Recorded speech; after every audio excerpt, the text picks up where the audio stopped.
நான் மூலகல்லேருந்து time sir என்ன டைமுக்கு போகிறேன் கரெக்டாக ஒரு 12:30 இருக்கும். 12:30 இருக்கும். நான் மூலகல்லேருந்து ஆஃபீஸுக்கு 12:30 இல்லை 1 மணி இருக்கும். மூலகல்லேருந்து நான் ஆஃபீஸுக்கு போகிறதுக்காக தரமணி போகிறதுக்காக இந்த சைடு வந்துட்டு இருந்தேன்.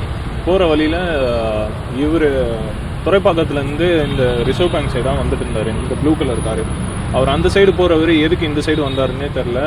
லேன் மாதிரி அப்படியே இந்த சைடு வந்துட்டார். இந்த கார் போய் இடிச்சிச்சு. ஃபஸ்ட்டு ஸ்கூல் வேன் போய் இடிச்சுது. ஸ்கூல் வேன் போய் இடிச்சு அப்படியே கவுந்துச்சு. கவுந்த வண்டியில் என் வண்டி அப்படியே பின்னாடி இருந்து இடிச்சிச்சு. அதுக்கப்புறம் உடனே வந்து கார்லேருந்து இறங்கி அந்த ஸ்கூல் வேனை நேராக நிறுத்திட்டோம். எந்த ஒரு அடிப்பையும் படல எந்த பசங்களுக்கும். தென் அவர்கிட்ட கேட்டால் அவர் ஏன் தான் இந்த சைடு வந்தாருன்னு கேட்டால் அவருக்கே தெரிலன்றாரு. மயக்கமாக இருந்ததுன்றாரு. மயக்கமாக இருக்கிறவர் ஓரமாக நிப்பாட்டி வச்சு தண்ணி குடிச்சு தெரிஞ்ச அப்புறம் ஓட்டுறாங்க. இந்த மாதிரி பண்ணிவிட்டு உயிர் சேதமாக இருந்ததுன்னா என்ன பண்ணுறது? ஸோ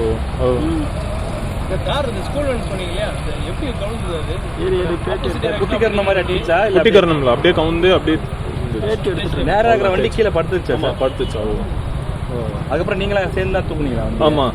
நான் கார் இடித்த உடனே நான் ஸ்கூல் வேன் கவுந்துருக்கிறத பார்த்துட்டு நான் ஃபஸ்ட்டு சீட் பெல்ட்டை கழட்டிட்டு வந்து ஃபஸ்ட்டு 4-5 பேர் சேர்ந்து காரை தூக்கி நிறுத்தணும் ஸ்கூல் வேனை. கவுந்த இதில் வேனில் பசங்க அடிபட்டு இல்லை யாருக்கும் எந்த அடியும் இல்லை. உள்ளே எவ்வளோ பசங்க இருந்திருப்பாங்க சார்? 6-7 பேர் கொஞ்சம் இருப்பாங்க. 13 பசங்க இருந்த மாதிரி இருந்தது. என்ன என்றப்ப இல்லை சார், இப்போ ஒரு பையனுக்கு பார்த்தா காலில் அடிபட்டு இருந்து ரத்தம் கூட வந்தது. ஒரு பையன் இங்கே இருந்து இல்லை அது ரத்தம் வந்து யாருக்குமே எந்த ரத்தமும் வரல. மேபி ஒரே ஒரு பையனுக்காக தான் சொல்லிட்டு இருந்தாங்க. அதுவும் சின்ன அடி தான், தழும்பு மாதிரி தான் விழுந்து. அதை தவிர்த்து வேற எந்த அடியும் படல. 13 பசங்கன்றது எனக்கு தெரியல. நான் பார்த்த வரைக்கும் 7 பேர் தான் இருப்பாங்க. 13 பேர்லாம் அந்த வண்டியிலே எப்படி 13 பேர் ஏற்ற முடியும்?